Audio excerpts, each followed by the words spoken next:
Je me sens un peu piégée et emportée dans ce cercle vicieux d'intrusion perpétuelle dans ma vie privée. Rien que déjà les assistants vocaux qui nous écoutent en permanence, je trouve ça incroyable.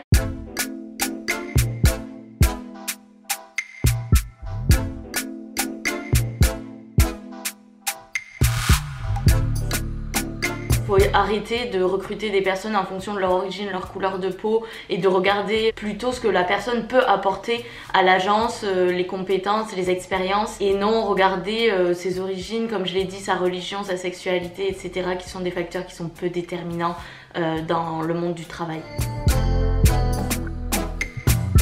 Je pense que pour une agence, ce n'est plus un choix, c'est une vitalité. Néanmoins, l'idéal, ce serait que ça ne soit plus un élément différenciant, mais plutôt qu'on considère ça comme quelque chose de totalement normal.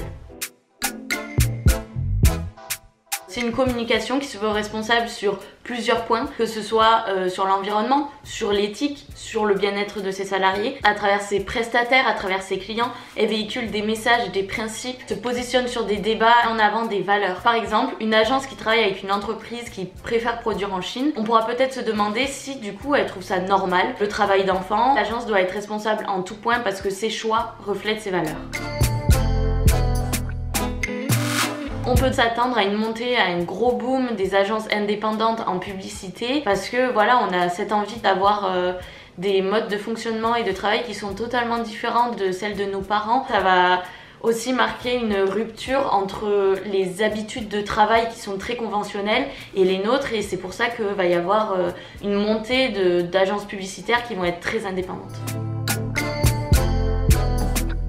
C'est vrai qu'en France, on a l'habitude d'un modèle hiérarchique avec le patron et un peu en pyramide, sauf que je pense que c'est pas forcément le meilleur fonctionnement. Mais je pense qu'il faut quand même qu'il y ait un référent, un manager, quelqu'un qui soit là pour nous guider, pour nous amener vers un même objectif, essayer de trancher aussi quand des décisions ne sont pas prises naturellement. Mais il faut aussi qu'il soit bienveillant, qu'il soit à l'écoute aussi, quelqu'un qui puisse nous leader en fait.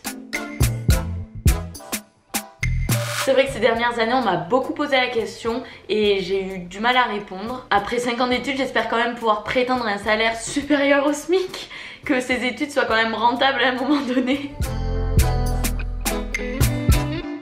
La communication, rappelons-le, c'est un moyen de faire passer un message. Donc j'espère au sein d'une agence pouvoir transmettre ses valeurs, ses idéaux, ses convictions et pouvoir aussi rassembler des personnes autour d'un même thème, autour d'une même passion.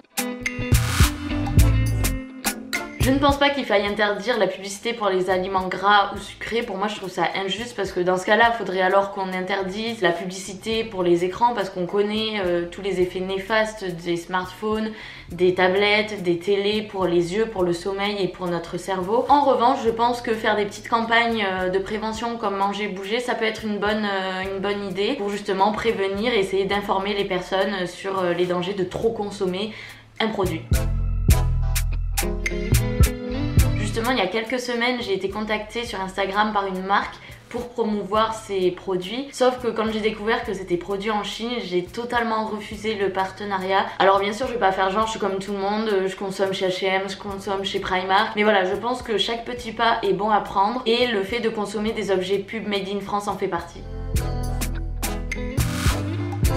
On a passé un énorme cap en autorisant la publicité ciblée à la télé. J'avoue avoir du mal avec ça, c'est vrai que c'est pas très moral et éthique. On se rapproche dangereusement du livre de George Orwell, Big Brother is watching you, donc 1984. Je me sens un peu piégée et emportée dans ce cercle vicieux d'intrusion perpétuelle dans ma vie privée. Rien que déjà les assistants vocaux qui nous écoutent en permanence, je trouve ça incroyable. Donc je te conseille à toi qui est derrière ton écran, qui est je pense très connecté et avide de toutes ces nouvelles technologies, de faire attention aux informations que tu peux donner sur internet, mais aussi aux informations que tu peux fournir à ces marques parce qu'elles le gardent et tu ne sais pas ce qu'elles peuvent en faire plus tard.